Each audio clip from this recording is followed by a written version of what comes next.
Hey everyone, it's Carrie. Welcome back to my channel.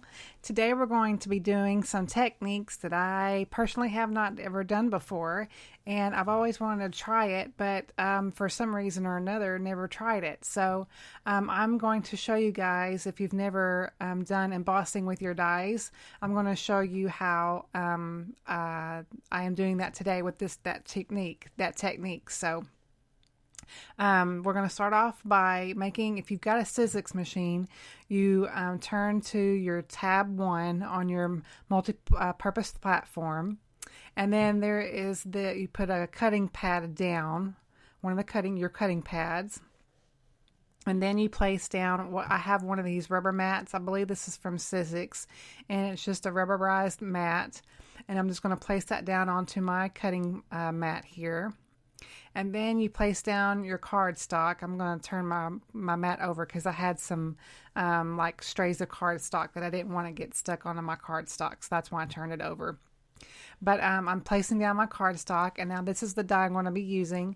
This is the newest My Favorite Things from the My Favorite Things release. This is the stitched cover up. I know there's an official name for it. I will have it linked below in case you're interested in looking for this or whatever. I will have it listed below for you guys. And then you place another cutting pad over that, and then you run it through as if you would like you were die cutting. And what it's going to do, if you've never seen this before, that mat is going to prevent the die from cutting into your cardstock. It's just going to emboss it instead of cutting it through.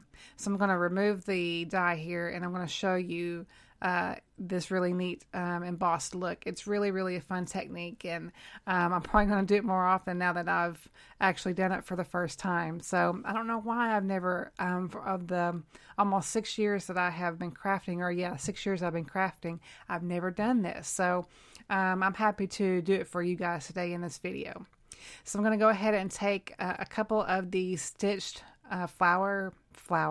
these stitched leaf dies from Lawn Fawn, and I'm going to arrange them into the smallest of the rectangle panel. In this would be, that area normally would be cut out if you were to die cut this, but obviously it's embossed, so it's just like an extra panel or section, if you will, on your cardstock, kind of sections it off. So I'm just placing down my little leaf dies here and arranging them how I want there. And we're going to run this back through by doing this technique one more time with the leaves. So really fun, and it gives just a different look to your cardstock. So I'm going to place that down, and then I'm going to put on my my plate, and then I'm going to go ahead and run this through like I did before.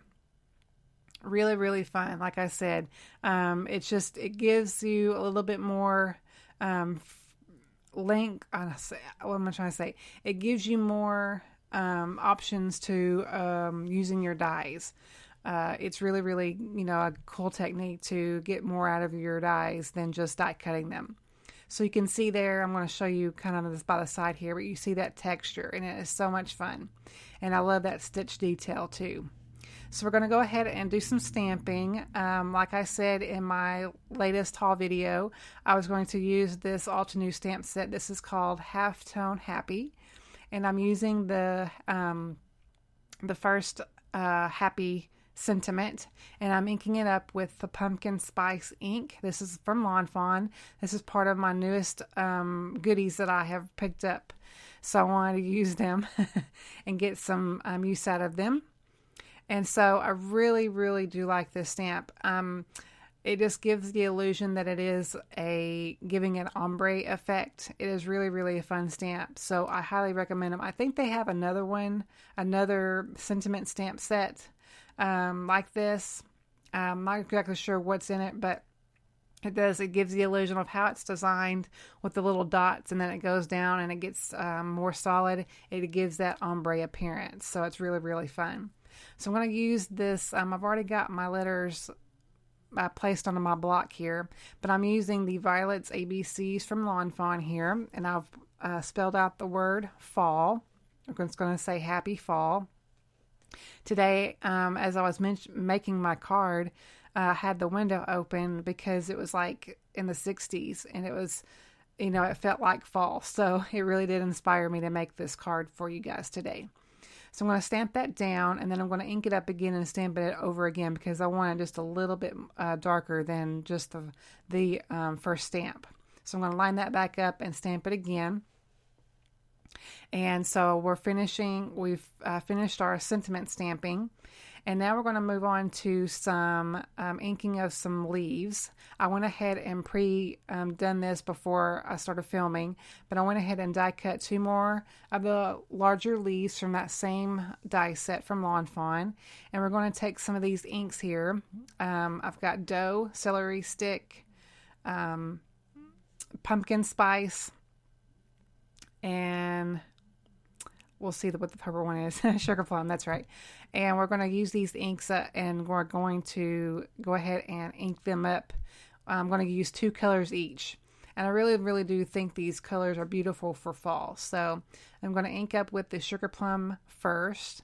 I'm going to give a little bit of purple color to half of this leaf here. And just making sure that I get it well inked and well blended. And I just love this purple color. It's such a beautiful purple. And then I'm going to go ahead and use the dough ink and ink that up as well, and then do the other half and kind of go over the purple just a little bit, making sure that I do blend both of them together. So I really, really do like inking up these leaves. It brings out the stitching that much more and brings out that detail. So you can see there, I've got that all inked up, and you can see that up in the upper right or upper left corner there. Now I'm going to do the other leaf that I have already got die cut out. And these, just side note, you'll kind of see me struggling with the lids with these Lawn Fawn inks.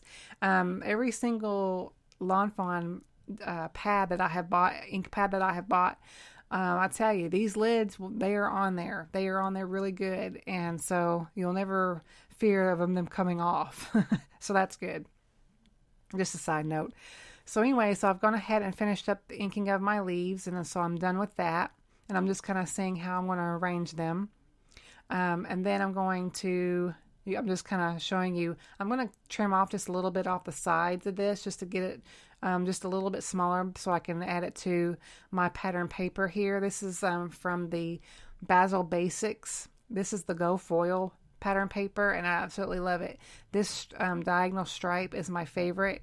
I wish I had a full pad of just this diagonal stripe. I would so use it so much more than just the other patterns in there. But I love the other patterns too, but I just get more mileage out of the diagonal. But I'm taking a piece of vintage cream cardstock from Paper Tray Ink, and this is just an A2 standard size card, and I'm just scoring that at 4.5.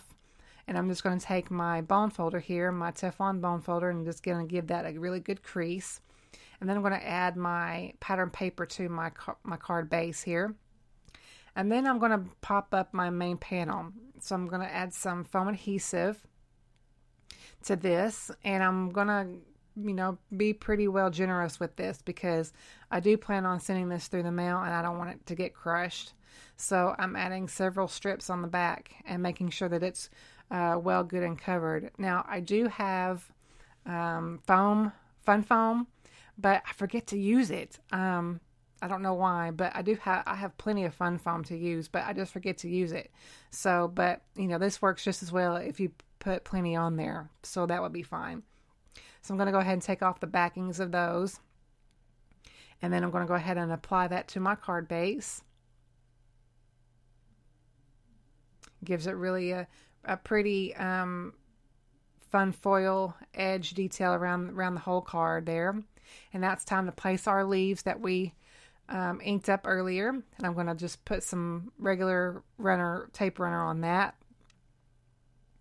And it's going to place that down onto my card. All right, and then the next, I want to pop up the other leaf, so I'm going to take some more foam adhesive and place that onto my other leaf, and remove the backing and just place that down. And No fall card is probably complete if you don't add shimmer. I think, around the holidays, I think shimmer card, if you add shimmer or glitter, it just really makes it pop. So I took out my Mr. Huey's here and spray that off camera there. And you can see the shimmer, how that just glistens. It's really beautiful.